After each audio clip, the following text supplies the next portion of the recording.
Right, welcome to it, guys. Another episode of Chronicles of Motion. Today we're diving into one of the biggest stories in South African cycling this year, the announcement of our national team for the 2025 Road World Champs in Kigali, Rwanda. It's a historic moment. For the first time ever, the Worlds will be held on African soil on a brutally tough course that promises over 5,000 meters of climbing. Cycling South Africa has named a diverse team across the categories from juniors to elites. But of course, with every selection comes the questions, why these riders and why not others? Why, for example, are World Tour pros like Ryan Gibbons, Louis Meintjes, or others like Willie Smith not on the list? To help us unpack all of this, from the terrain to the tactics, the selections to the emissions, and what the event means for African cycling, I'm joined by someone who knows the sport inside and out, and we know him so well, our weekly podcaster on the weekly wrap-up show. It's Jeremy Maartens. Jeremy, great to have you here. Steve, how's it, guys? How is it going? How's it? Yeah, all good, eh? Looking forward to a little run later on. I saw you had your Romany cream, so that means you're going up for a run later. 100%. Got to get my 12Ks in today. 12Ks because of one Romany. Yeah. I've got to try to push for 30Ks this week. So I did 10 on Tuesday. The aim is 12 today, and then the 8 or 10 on Saturday. Then we're up to 30K a week. That's a good week. That's a good week. I'm going to head out and try to run 5Ks with the dogs. That's my objective. I've got a meeting later with Craig Bezaidenote at 11. So if I can run in between this and then get to him, then it's been a good morning. Then I'm happy. Yeah. Then all I need to do is pay tax and everything else is sorted. So he's better. Thank you very much. Yeah, exactly. Jeremy, we know that every time a selection comes out, there are a bunch of questions that come with it as well, and a bunch of different opinions. Some of them put their opinions forward with some validity, some of them with lots of naivety. You have had a little bit of experience here, and this is why I was keen to have this conversation, in that you've been a team manager for an SA team internationally at an international meet at a World Champs, and you have been on the selection panel as well for many years over. Give me a little rundown, your experience background, which will validate you in this position to give some informed insights around this process. Well, Steve, I think it's very important that we have this discussion and that people are aware of the process that is taken to get to the point where the team is announced. I was involved in the national team selection for quite a while. I forget exactly the amount of years. So I'm kind of familiar with the process and how it gets to that. So I think first off the bat, these trips to world champs or national road teams all over the world, it is a self-funded event, meaning that the riders will need to come up with funds to allow for them to participate. So a national long list is sent out, meaning a list of riders who are identified. There could be potential candidates for eligibility for selection. A long list is sent out to all the riders, and on that long list, they said, are you available during date X to Y? Are you able to make funds available, as this is a self-funded trip? And then the riders will put their hands up as an expression of interest to say, yes, I'm available, or thanks, but no thanks, I'm unavailable. Reasons aren't given. Sometimes riders will say due to X, Y, Z. So from that long list, a list is then narrowed down to riders who are available. Now, of course, this makes sense that if a selection panel decides, all right, let's go select the best riders for whatever course it is, and the national team is selected, and then during the opening week of the announcement of selection, riders come back and say, sorry, I can't be available for whatever reason. And this has happened in the past on numerous occasions. Then the selectors will have to go back again, reselect the team, and then re-announce the team. And then it has happened in the past that team, the second version 2, guys come back, look, sorry, I can't make it.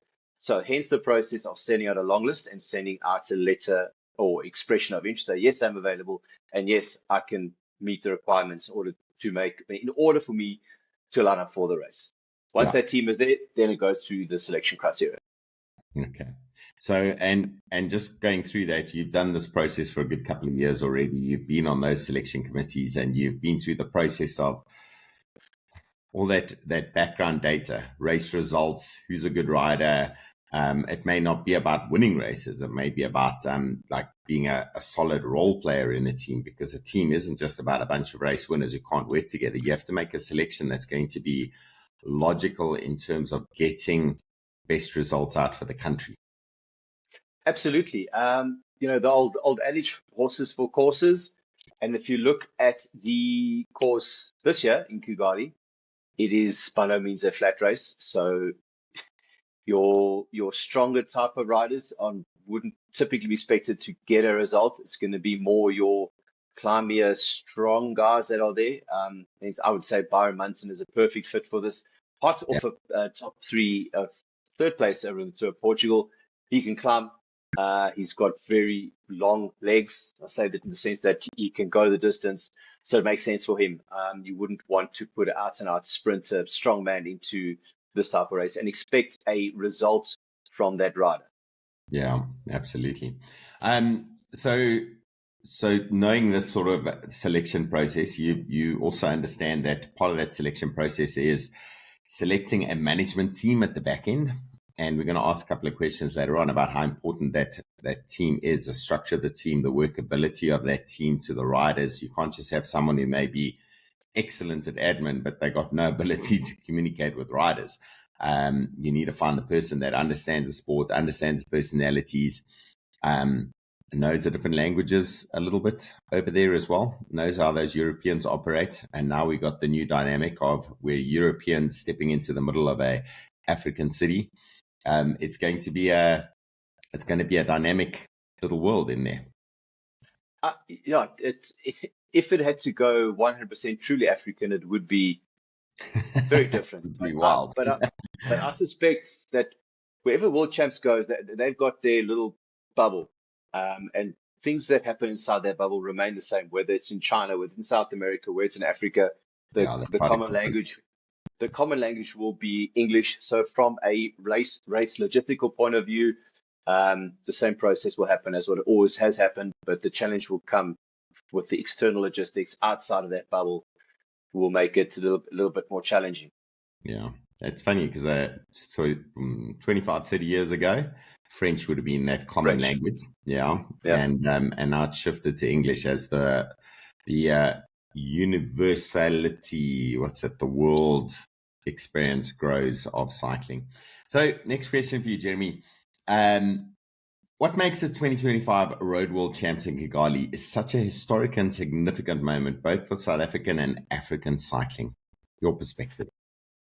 I hate to be the book nerd here. Everyone's saying this is the first time World Champs has been to Africa, and everyone's doing flip flex and happily, and rightly so. But just a slight correction here. This is not the first time a World Championship event has taken place in Africa. There has been Junior World Track Champs in Bawel in 1997, I think then again in 2008, but that's Junior World Track Champs. Then we had the Road World Race Championships, also in Cape Town in that 2009-2010 bubble. So international events of that magnitude have occurred in Africa, but we have not had the big boys racing in Africa before. So it is a significant milestone for African cycling. And if you look at the Tour of Rwanda and how that tour has grown and how the Kigali stage has grown, I think it's going to be a whole new experience for the whole wide world of cycling. They're going to see crowd support and people support like they've never seen before. I think it's going to be a new experience for everybody, the riders involved and the bike fans involved.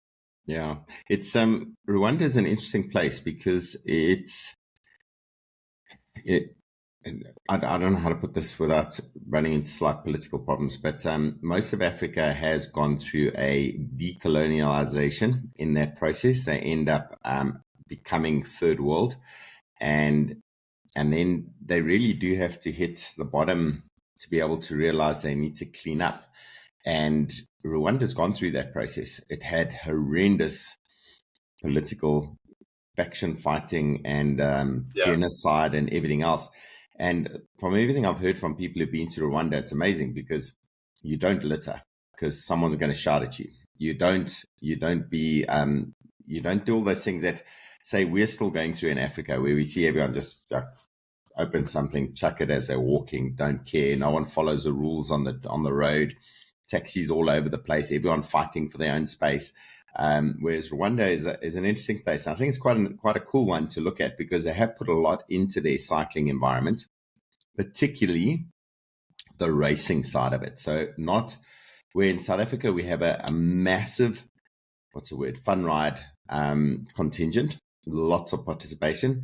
We don't necessarily have lots of high performance athletes and a big focus on the high performance. It is being changed slowly, but Rwanda's done a good job around that top end. And we saw that with the international events a few weeks ago in Namibia, where our South African top end pros are out there racing, and particularly the ladies. Sure. Ladies section, yeah.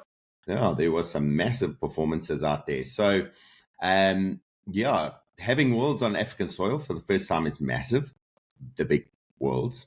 From your perspective, what opportunities does this unlock for our riders and the continent? Look, I think from the continent's perspective, for the last 10 to 15 years, there's been an increased influx of riders from Africa that are making their way into the European professional racing circuit. I know JP van Zyl at the World Cycling Centre in Paarl, used to be at Potch. He's done a lot of good work, and he's been very, very, very active in the background with a lot of riders moving forward. I know Robert Hunter, he is now an agent, and he does a lot of work with African riders to get them into a lot of the big level teams. I think all these little things are raising the profile of African cycling. You hear stories about Ineos opening up a high performance training facility in Kenya, I think next year or the year after that. So if a team like Ineos and that management company like Dave Brailsford, they're seeing the opportunities there of talented athletes, and they're prepared to invest in it. And it's if you look at the middle distance and long distance running of the world, Africans dominate that. So running, cycling, different sports, but similar cardiovascular systems. And if they can become the best in the world, I'm sure you've got future Tour de France champions and world champions that are lingering there in the heights of Kenya, and even here in the depths of Soweto, Randburg, Santon, and Benoni. Yep, absolutely. So I have got a video here. I'm going to try and play this into the script of the course and how it's going to play out. It's quite a complex little course that they've got here in Kigali. It includes 5,400 meters of climbing. Does it suit our style of racing for the guys on the local scene in South Africa? I think we can have a discussion around that. Does it suit those who've been racing in Europe with lots of twists and turns, typically your north of France, Belgium type environment? It's not going to, we doubt it's going to be rain ridden, but it could happen. But those with the bike handling skills, it's definitely going to make a difference too.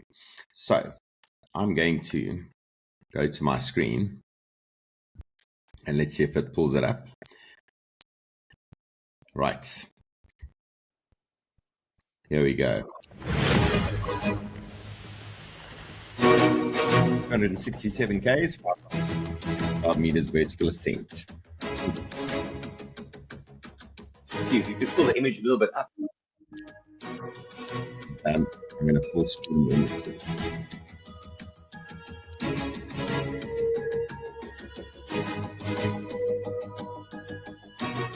So they've got, I think it's 9 laps of that basic circuit. They're going to be repeating that later. Then they do one big loop, one Kigali, near the Kigali, then back into the circuit with a small lap before the finish. And each of those you can just see as like a saw edge.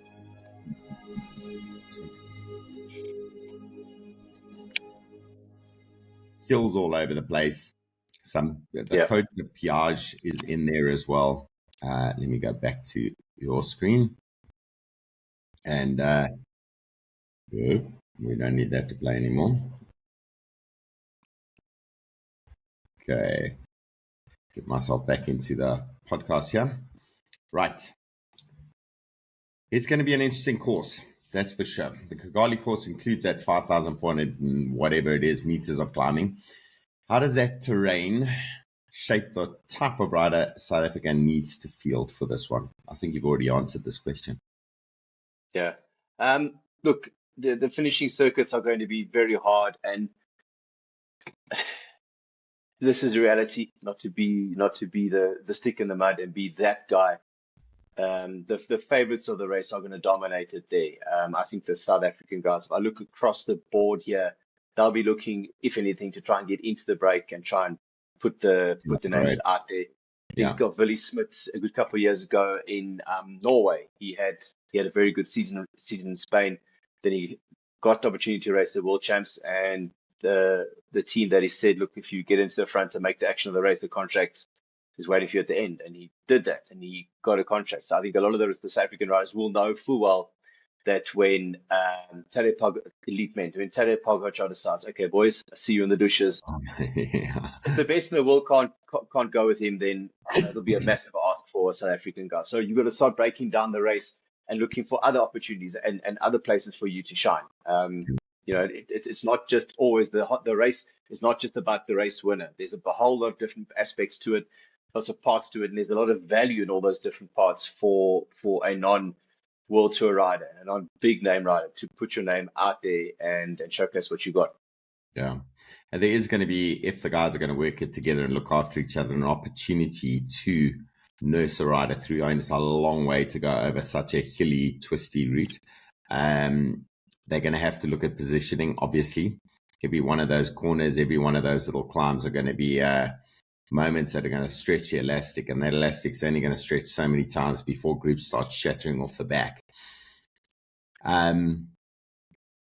It's going to be an important factor to play out for our team. We're going to have to make sure that those tactics are in place and there's some sort of leadership structure within it.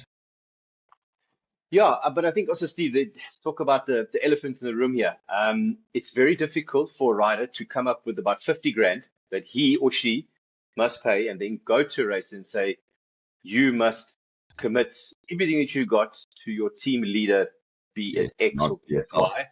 Yeah. And that's your job. When, hang on, I've had to source the funds for me to be here. So it does become a little bit tricky from a team tactics point of view. And like I said just now, that,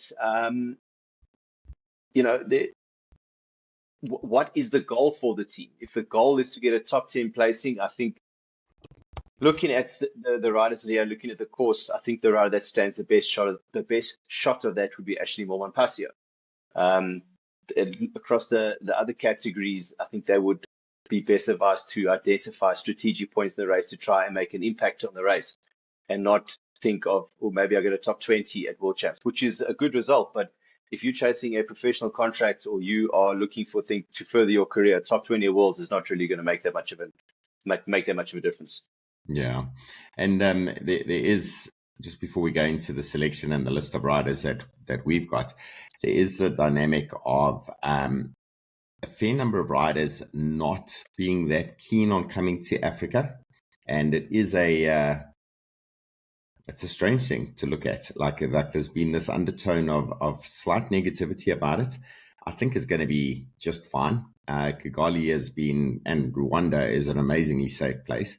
It's a place that just cheers on and supports road racing and cycling. So it's like Belgium in Africa. It's brilliant. Yeah.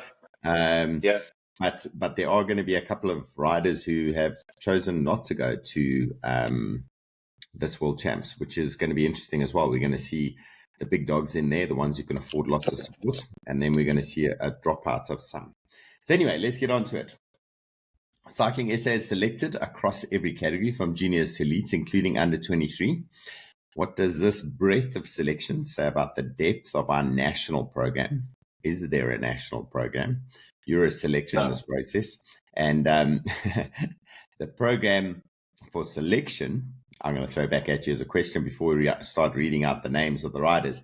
How do we get to this process of having these riders on a list? Where do we see these riders performing? How do these selectors know these riders are of the quality that they are going to perform at a World Championships? Well, I think the world these days has become so small. With this device I'm talking into right here, the telephone, you can track what the South African riders are doing all over the world within half an hour each morning. You can figure out who's doing what and who's doing where. Telephone calls, WhatsApps, it's so easy. So from the long list, I mentioned it earlier, the long list of riders that are put out, you've got a list of names you're looking at, and you track their results, you check their performances, you make contact with the riders. What are they doing? What are their goals? Mm. So it is a complex process, but it's also not super complex. I know Jamie Taylor, he's very involved in keeping contact with the riders. So look, I don't know the whole internal process now, how it's worked this year, but he does source a lot of the information. I would assume that he relays that through to the rest of the selectors, and then they would have discussions on Yeah. final selection for races, and it come down to again horses for courses. Yep. So let's go into the list of names. Have you got that list in front of you? Do you want to read it out, or do you want me to do it? Oh, we can go category by category. I've got it in front of me.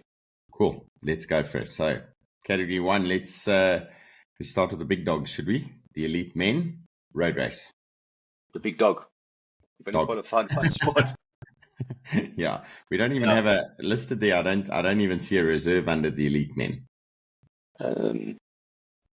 Yeah, it's look. When we started this conversation, your discussion was that why do we not see the World Tour riders in here, the likes of Louis Meintjes? I mean, it wouldn't take a rocket science to figure out a course like this would suit Louis if he was up to it and he wanted to do it. It's a very hard circuit. He's South Africa's premier climber. Something like this would suit him, but for his professional aspirations and what he is, a consummate professional. World Champs does not feature on his radar, so he says, "Look, thanks, but no thanks." So that's why he's not there. Same thing for Ryan Gibbons. Yeah, he said thanks, guys, but he's a professional rider, and his job is to deliver performances and results at races where the team that pays him is where he should be at. So World Champs wouldn't feature in his radar, and he would say thanks, but no thanks. But a guy like Byron Munson, he's been on a very, very good roll of late. His form is on the up. He's the kind of guy that would be looking for a solid performance. That could mean the difference between riding for a Continental, Pro Continental, or World Tour team. So he'll be champing at the bit to get stuck into this race. Absolutely. Yeah, he's a definite no questions asked type selection from my perspective. I would say he's brilliant. And he is our sole entrant in the elite men's category for the road race. We don't have a reserve in there. So he'll be man alone. I was talking a little bit about what would happen in a race like this where you have lots of team dynamics happening with these teams with big structures, big funding. They're going to put like 5 riders on the front and control the race. Byron, he's Manalean. He's going to have to race this thing very cleverly in his head. Yeah, I think up until you get to the hard finishing circuits, you're going to have to gamble. You're going to have to gamble on a team like Slovenia to control the race. But you suspect the guys like that, they're not going to let a break go and let it run 8 minutes and slowly bring the race back and, give a nice gentle run in. Every opportunity, they'll try and blow the race to pieces and make it as hard as possible for everybody, not give anyone a free ride. So Byron's going to have to capitalize off the big dogs' tactics. That's it. Yeah, he's going to have to work hard there.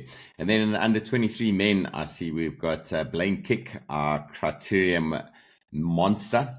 I think he's a good man for this. He can actually go up a hill if he needs to. He doesn't like it that much, but he can go up a hill repeatedly, particularly if there's big power required. And then Josh Dyke, the other man who's been out there slowly getting more and more experience under the belt, occasionally coming up with some nice results as well. He's got experience in the high-end elbow-to-elbow racing as well. What do you think of those two? Yeah, Blaine Kick, I think he is going to be one of those riders that will identify a strategic target area for him. I think Blaine will agree with me when I say this. I don't suspect he's going to be there when it comes down to it. like a crunch end of the race when they're going up those steep climbs, but he can make an impact in other parts of the race. So I suspect he'll be looking to get into that early break and, get into the move and try and survive as long as he can. He's been on a good run of late in France. He's getting good international racing exposure. So yeah, good choice from my perspective. Guy like Josh Dyke. He won a criterium in Spain about a month ago. He's been racing quite a bit lately, racing some high-end races, getting a lot of experience. Yeah, good choice. Yeah. So I'm reading, and I've got to look to you as the experienced person. I looked at the press release that they've sent out from Cycling South Africa and the format of the press release. I've got a question for you. It looks like we have a road race selection, elite men, under 23 men. It then runs elite men, Byron Munton only, then reserve blank. Then it goes into Brandon Downs and Callum Orniston.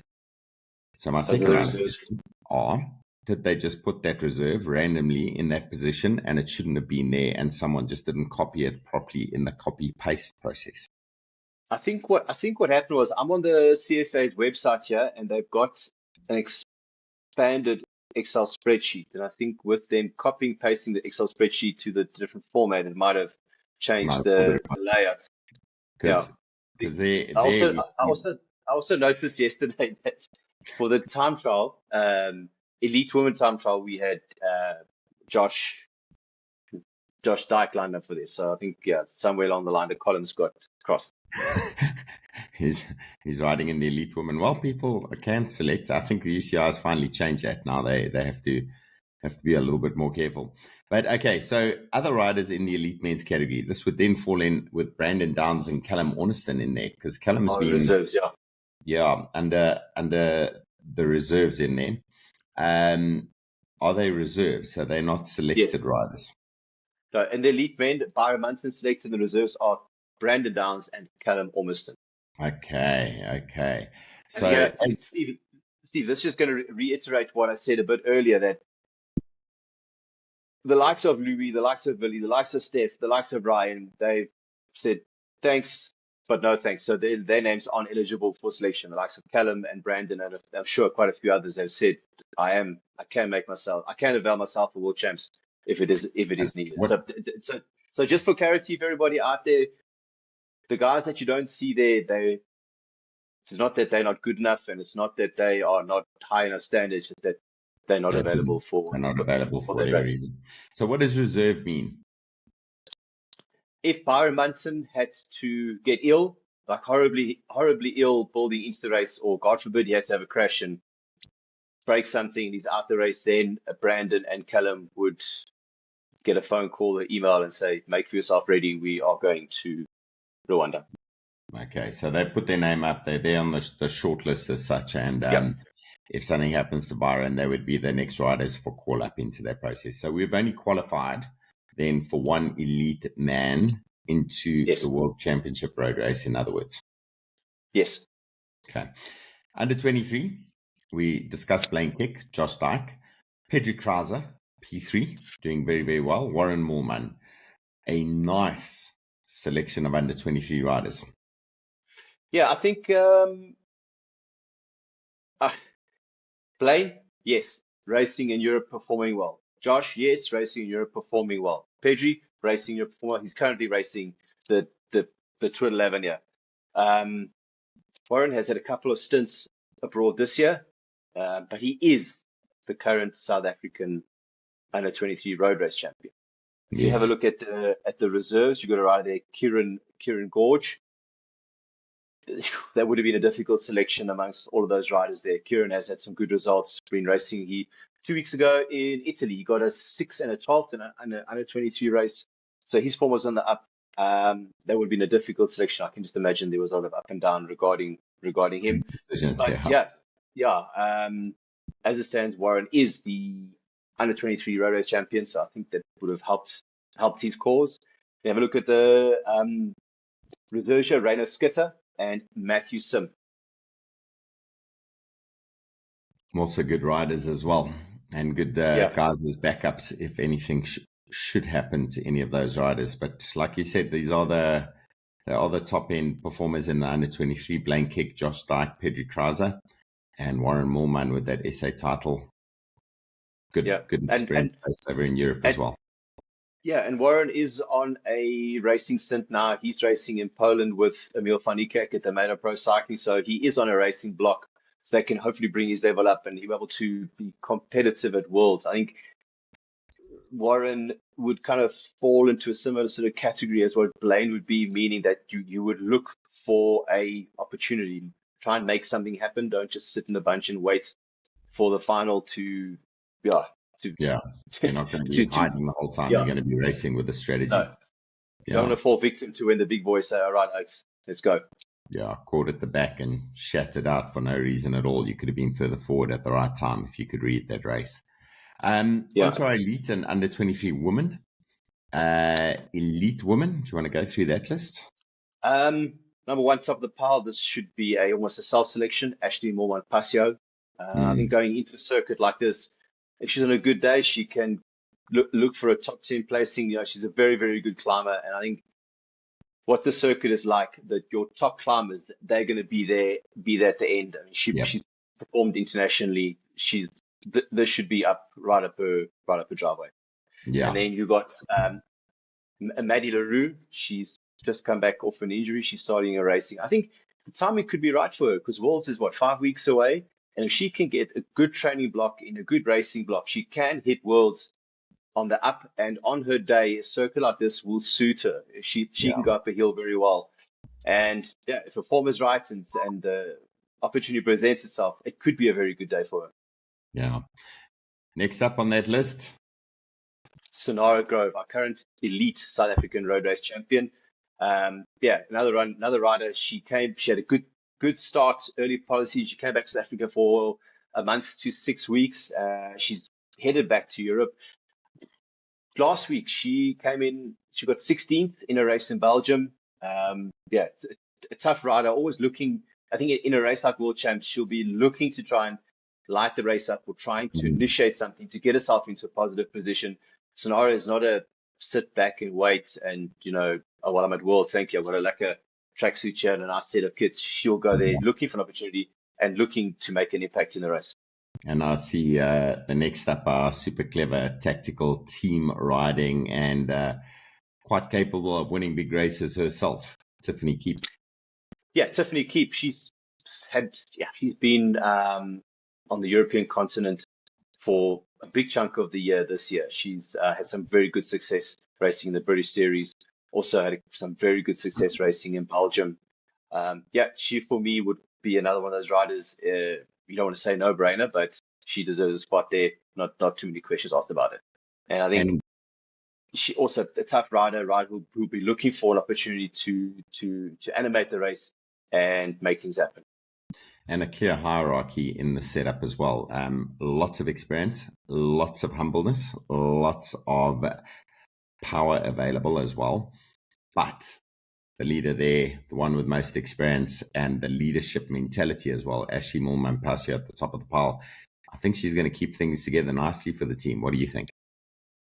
Yeah, she's going into this race. I think a top 10 result for her is definitely on the cards. She's a consummate pro. She's been doing it for a long time. She knows what needs to be done. I mean, we've had Tiffany, Sonara, and Maddie on the chat, so I think the guys who've been watching what we do will get a good idea for what these ladies are like. They're not they're not there to make up numbers. You can just hear by the way they talk. They're hungry for results. Clever ladies. They know what they're getting into. They'll definitely go into the game plan. It's almost like a super team, that one. I would say if you were to give me a list of names of riders and say, hey, what would your ideal SA team look like? Well, there we go. That's the ideal team. On to the under 23 women. Yes, Sonika Klopper and Nadine Visser. Sonika Klopper has been riding this year for Chronicles Pro Cycling, breaking up a couple of results along the way. They've been doing pretty well in Zanzi National Road Series. Yep. Nadine Visser also part of the National Road Series, and she's been getting us some good results. And obviously, the selectors have ticked all the boxes, and they are there on merit. Yeah. Going on to our juniors. Yeah. This would have been a contentious one. Particularly amongst the men. I'm going to start Yeah. with our ladies because relatively straightforward. I mean, two Yeah. very, very classy riders selected there on the ladies' side.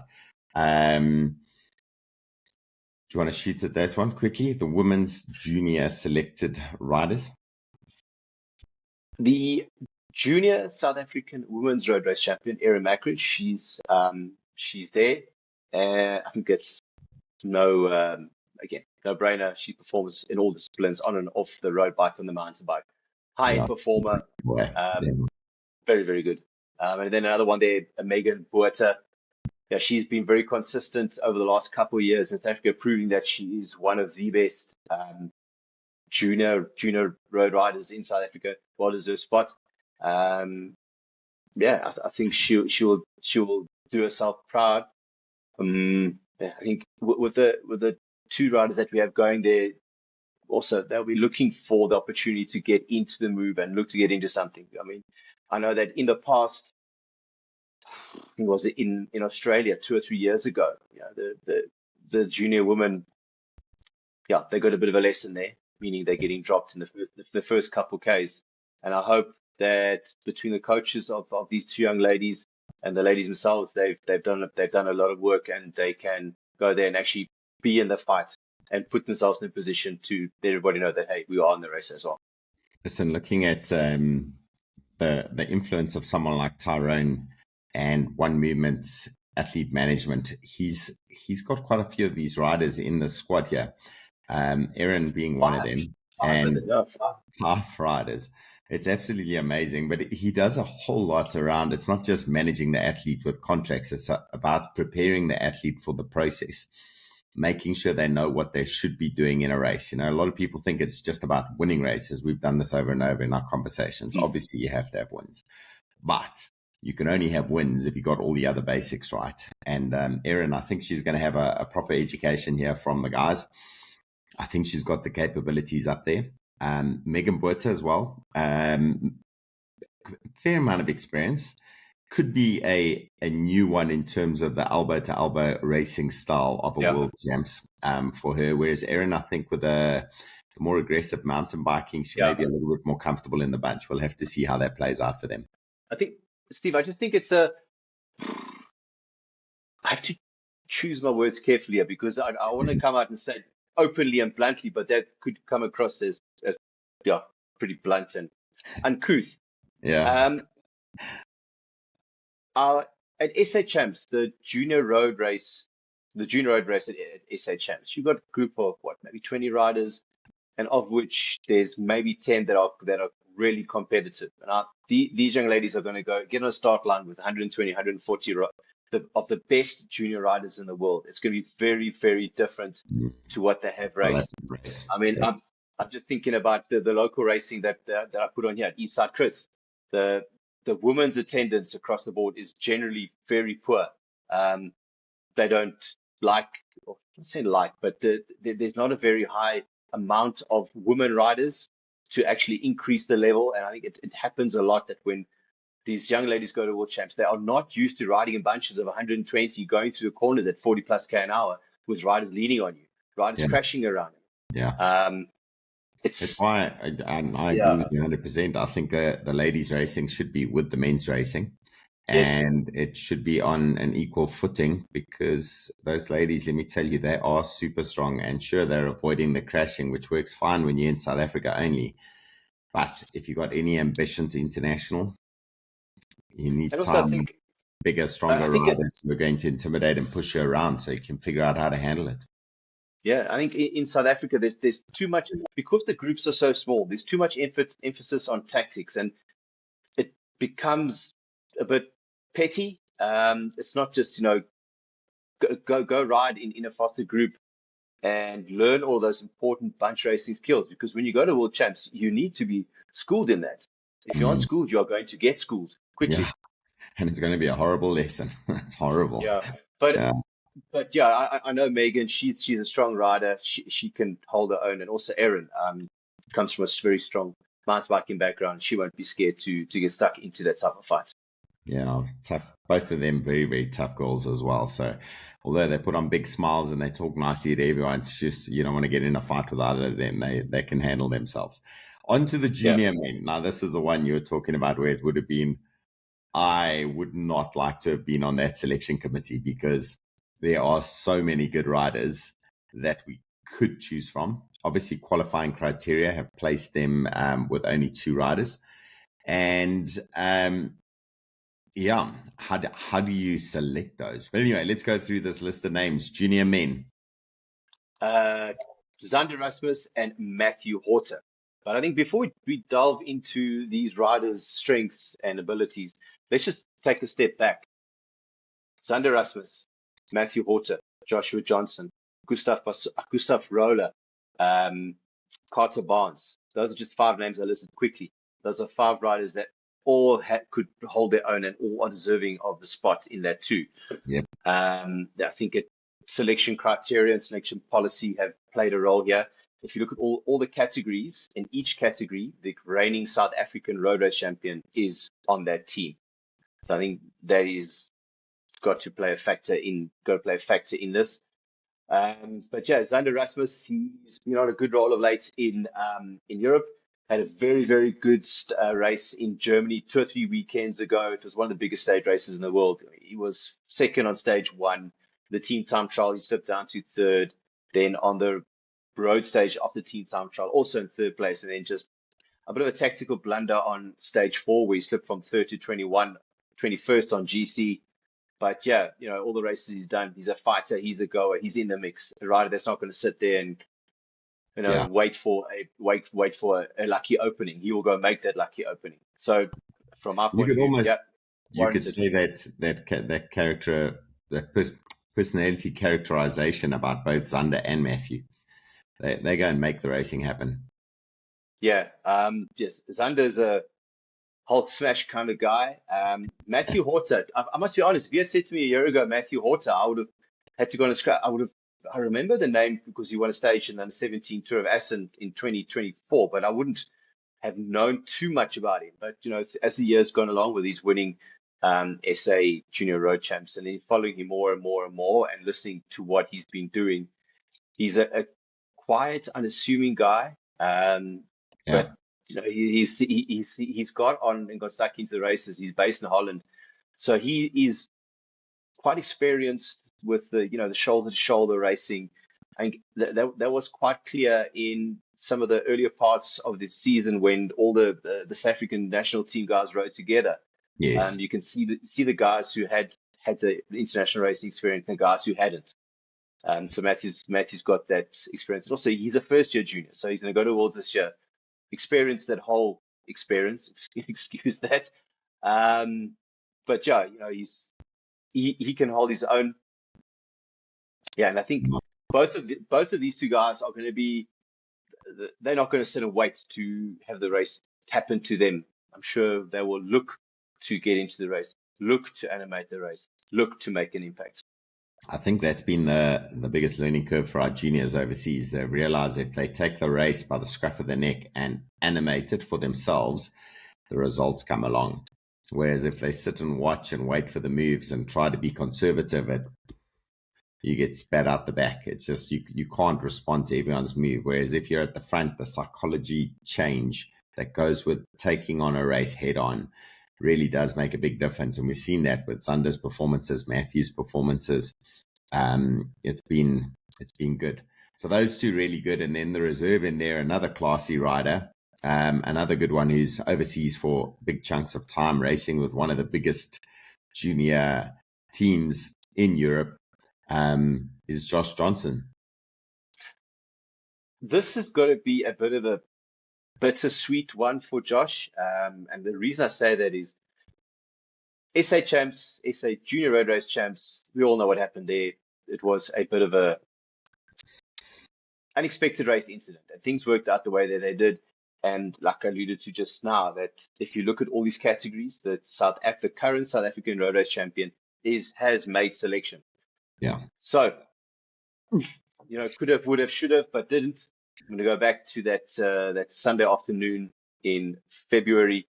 If things had worked out differently, would it I be up there? suspect, Yeah, again, could have, would have, should have, but at the end of the day, didn't. And not taking anything away from any of the riders that we've mentioned earlier. It's just that's the way that it worked out. Yeah, that's so what it, Josh is on as reserve, but he is going to be lining up for what I would think would be his preferred event in the junior time trial event. So he's going anyway.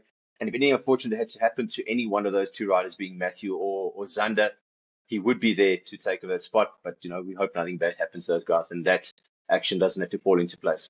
yeah, absolutely. So let's go into the individual time trial then. Starting with the elite men, we can see one of our reserves pulled up a level now. So Brandon Downs up there and Byron Munton. Yeah, Byron Munson. So Portugal, the final time trial stage, I think he ran fourth or fifth on the stage. That pulled him up to third on GC. Yeah, medalist, multiple SA medalist multiple medalist at South African time trial champs. Yeah, he's there, 100% do it. Brandon Downs, another rider. He's always been on the podium at SA time trial champs. Yep. Quality selection there. On the under 23 men, Josh Dyke and Pedri Krauser. Simple, first and second at SA time trial champs this year. Pedri won, Josh second, no brainer. And the international experience, so comfortable with all these processes and the big lights and all the photographers and big teams and all of that. They know how to handle themselves there. Junior women, the same two that we had on the road selection, Megan Botha and Erin Mackridge. Both of them capable of putting power down steadily and working hard and suffering, so should be able to handle nicely for themselves. Yeah. Again, from SA champs, from what's happened this year, that's a no-brainer. Yeah, it's going to be difficult to get a result because the level of the international junior women is it's massive compared to South Africa. It's phenomenal. The type of coaching, the training, the technology, the teams that are behind them. But also the amount of time they spend racing with the men when they don't have dedicated women's racing is massive. Those opportunities for those junior women are massive over there. But let's see how they go. I mean, maybe they surprise us. We'll have to see. I expect a relatively good performance out of them. I know they can push hard. And more than that, we'll see the development of both of those ladies over time. So just Steve, a quick history lesson here. Man, I should have got prepared this bit earlier, but now we're talking about the junior ladies at World Champs. Charisse, she was Charisse Taylor at that point. Yes. She ran third at Junior Road Race Champs. I think it was 2008, around about there. I think the year before that, she was fourth in the time trial. So from an out and out talent perspective and raw ability perspective, South Africa does have it here.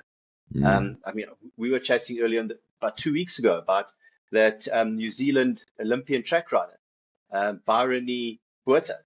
Yes. She's born in South Africa, from South African family, went across to New Zealand, fell into a program there, and now she's Olympic champion, Commonwealth Games world champion. So from an out-and-out raw talent ability, in South Africa, we do have it. Tough in South Africa, that's for sure. And again, if I go back to what I said earlier about the development in Africa, and INEOS are wanting to put up a high performance facility in Kenya. I mean, if you just look at in general, the African genetics, middle distance, long distance runners, the talent is here, definitely. Yeah. Junior men. Yeah. Zander Rasmus and Josh Johnson. I think very soon Josh Johnson, current South African junior time trial champion. I'm going to go out and say it now. I think he's the rider that's got the best chance of delivering the best results from this whole group here. He's proven this year, time trials, man, he can go. The tour in Germany 3 weekends ago, his team, the Grenke team, they won the team time trial. I mean, that's world-class riders. I mean, he's in the same team as the European time trial champion, and they were going toe-to-toe. They were pulling each other to pieces in the team time trial. So I mean, if Josh is going toe-to-toe with a European time trial champion and world champs, he's got a good shot at being in the mix. And with the infrastructure and the equipment supply of those big teams, it also helps a lot because he's got that backing from the team as well, which is also going to help him a lot. So, Steve, I'm going to tell a funny story here. This year at provincial time trial champs and SA time trial champs, he was at the warm-up station. I had everything set up there, so I know who he is. I know the team he's riding for. So at provincial champs, he's a very quiet guy, shy guy. He walks over, and I look at him, and I thought, I'm going to pull the piss out of him. So I looked at him and I said, "Hey, boy, where'd you buy that bike from? Where's your dad? You got lots of money to buy a bike like that? And that helmet, where'd you steal that kit from? Tell us, which bike shop did you steal it from?" And he was like, I mean, wow, I was putting the bike on and off the trailers and just looking at that kit. I'm like, yes, that stuff. Whew, that's the real deal. No, you get proper support when you get up to that level in those things. And Josh is that type of guy. He almost avoids eye contact because he's a little bit shy in the beginning of the interaction. But once he gets comfortable, then he gets cheeky. Cool. Yeah, then he's good fun to be around. Just talking about the management staff for the selection. Team manager in there, the man with the voice. He can do emceeing, he can do video work, he can do management. He is a manager of one of the local pro teams as well. Your man? Brendan Larson. He's going to go over there to assist with the management of the riders. Be nice exposure for him to get into international racing. It's going to be a lot of work that's involved there. Nice learning experience for him, and I think he will definitely add value to the team. And then our assistant Tabiso Rengani is in there as well. Team assistant Liesel Krauser. I assume that's something to do with Pedri, is it? Yeah, Liesel's been on a few of these world champs and national team adventures, so she's familiar with the process. Yeah. And then team mechanic, I don't know, Fabrice Dagijmana. I hope I said that right. Fabrice. You're allowed to shout at me on social media if I did it all wrong. Give me an education like Jeremy and I say every week on our weekly wrap-up. Send us news, let us know what's happening. And then we get to know everybody as it goes. I just want to read out what Gerrit Fall, our Cycling SA Road Director, had to say about the selections quickly. Rwanda's course will test every rider to the limit. Competing on African soil makes this championship incredibly special for us. It feels like history is calling and our riders are ready to answer. As far as the president of Cycling South Africa, Kondisa Ngwenya, he added a bit more, saying this is more than a race. It's a moment of pride for the entire continent. To see our athletes line up in Kigali is proof of how far African cycling has come. We know they will inspire the next generation. I think they are doing that at the moment, definitely inspiring the next generation. We have our criticisms of how far Cycling South Africa is able to support the riders with these types of events being self-funded. But Cycling South Africa has a place. It is the recipient of the invite of events like this, and the riders go nowhere without these structures in place, without people like Gerrit Fall doing the work they're doing in the road director position. Our president keeping track of things, not our president of the country, our president of Cycling South Africa, Kondisa. And I think we're going to go at some stage and have an in-depth conversation with a few of the people at the top end of the sport, because they're busy doing things behind closed doors. Lots of people don't understand what's going on behind there, but lots of dynamics. Yet we still manage to push out some relatively decent performances every now and then. Yeah, I think a lot of these riders. No, sorry, let me backtrack here. All of these riders, when the long list were made, all the riders received the expression of interest letter. Would you want to go? And they're explaining all the ins and outs of how and why it would work. All these riders, it will be special. Line up on African soil. The Europeans are going to come to the jungle and they're going to get out of their regular comfort zone.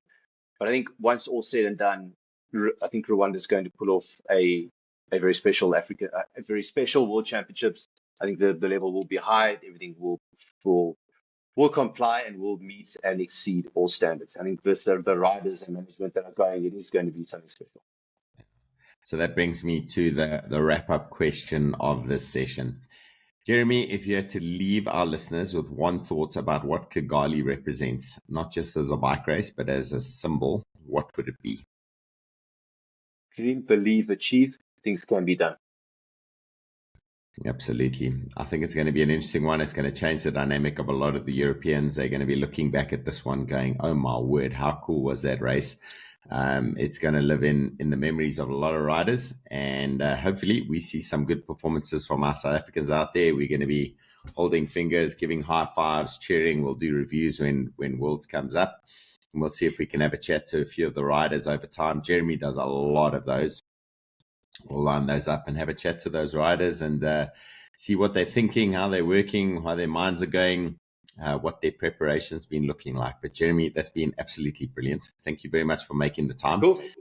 And look forward to our next catch-up. It's the weekly wrap-up on Monday around about 12:30. We'll give it the next go. Guys, have a good one. And to all those riders who made selection, high five. Well done to you guys. Well done, guys, absolutely amazing. CSA and the rest of the crew, thank you for everything you do. And to all those riders, keep on rocking it. You guys are doing amazing work. We'll chat later. Yes. Okay, let me get us offline, yeah. Offline.